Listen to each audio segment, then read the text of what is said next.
Do you want to know the secrets of winning friends and influencing people? Are you interested in manipulating those around you to your whim? Do you seek complete and total domination over the mere pawns of the world? Then you should probably consider a closer reading.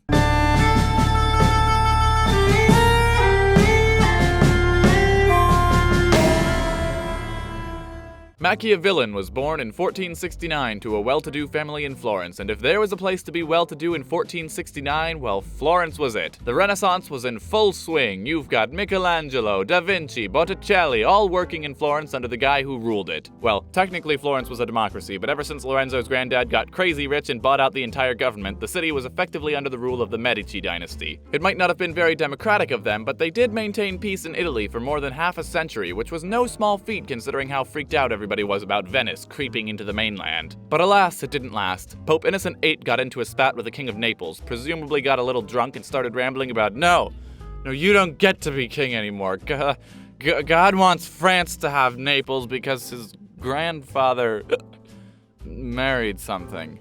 Pretty soon they hugged it out and then both died, but a few years later Naples got into a fight with Milan, and so Milan turns to France and says, hey, now would be a great time for you to inherit Naples. I don't know. Pope Innocent took back what he said, and I don't think the new pope would be very happy about me doing that. Oh, screw the pope. Kick his ass! Aren't you a cardinal? Yeah, I don't know.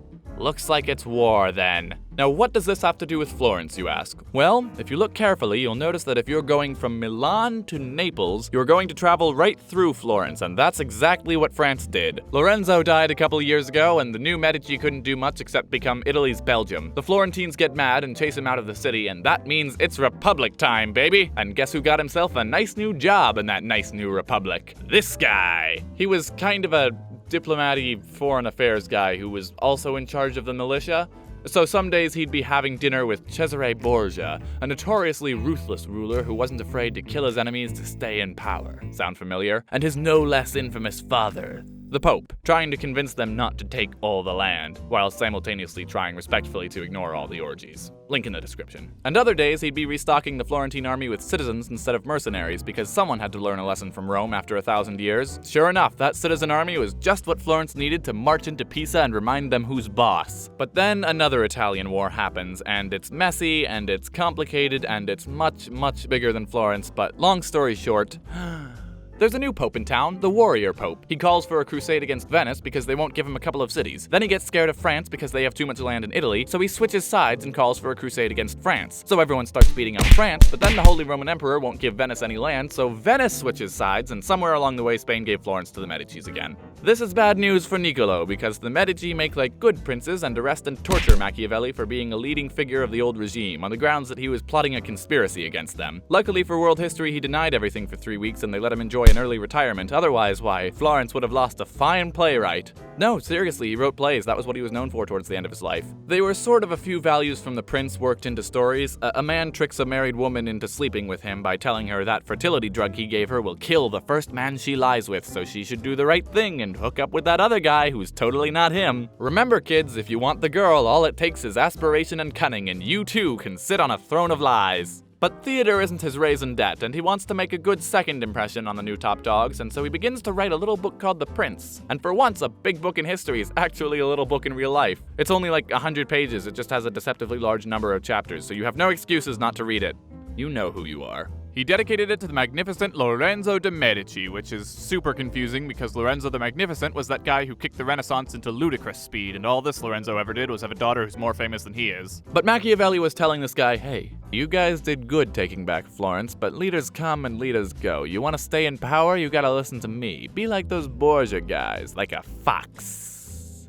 But the Borgias lost everything. And so did you. A run of bad luck. But if you're supposed to adapt to changes in fortune to avoid ruin, also you should unify Italy. Now I'd love to wade deeper into literary analysis, but there's already an excellent video on that subject by, but of course, Overly Sarcastic Productions. But wait, don't touch that dial because you can get the long and short of it right here, straight from the horse's mouth. Knock knock. Who's there? No time for jokes, I'm afraid. I'm already 2 weeks behind schedule. How would you like to talk about Machiavelli? Would I? Okay, maybe just the one joke. Thanks, Blue, you're a lifesaver. Oh man, this is exciting.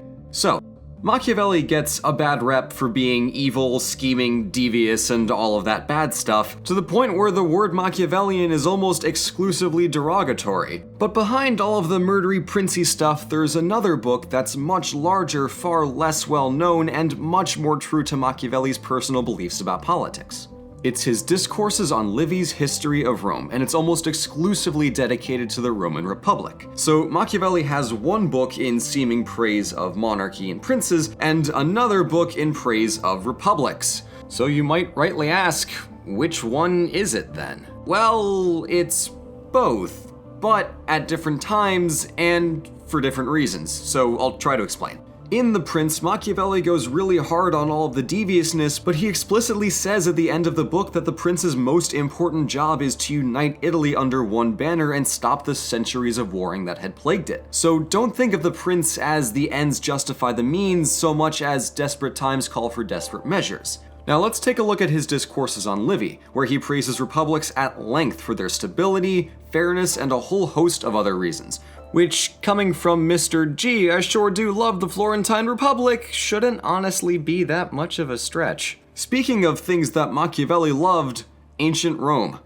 Oh man, Machiavelli loved ancient Rome more than he loved most people. And this is relevant because he took some notes from their government. See, the Roman Republic had a system where, during a time of crisis, one citizen would be chosen to preside over the whole city, like a king, for only as long as was needed to solve the crisis, after which point the Republic would resume. So when we put all of that together, we get a much different picture of Machiavelli. He wasn't a scheming madman. He recognized that Italy was in crisis during his time, and it needed the guiding hand of a prince to unify the country, after which it should pass into being a stable and fair republic. And given Italy as of right now is a unified republic, I think Machiavelli would be proud. Moral of the story is don't judge someone's writing until you've analyzed their entire corpus and also studied their biography, or, failing that, how about Machiavelli isn't evil, he just knew that desperate times and desperate times only called for desperate measures.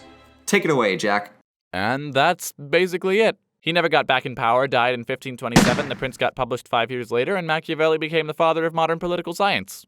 So, yeah. Also, he played dress up as an ancient Roman, and now I can say I haven't been ignoring your suggestions. So thanks, Was the Man, and thanks again to Blue for lending me a hand. If you like my videos, I have a feeling you'll love his. Take care.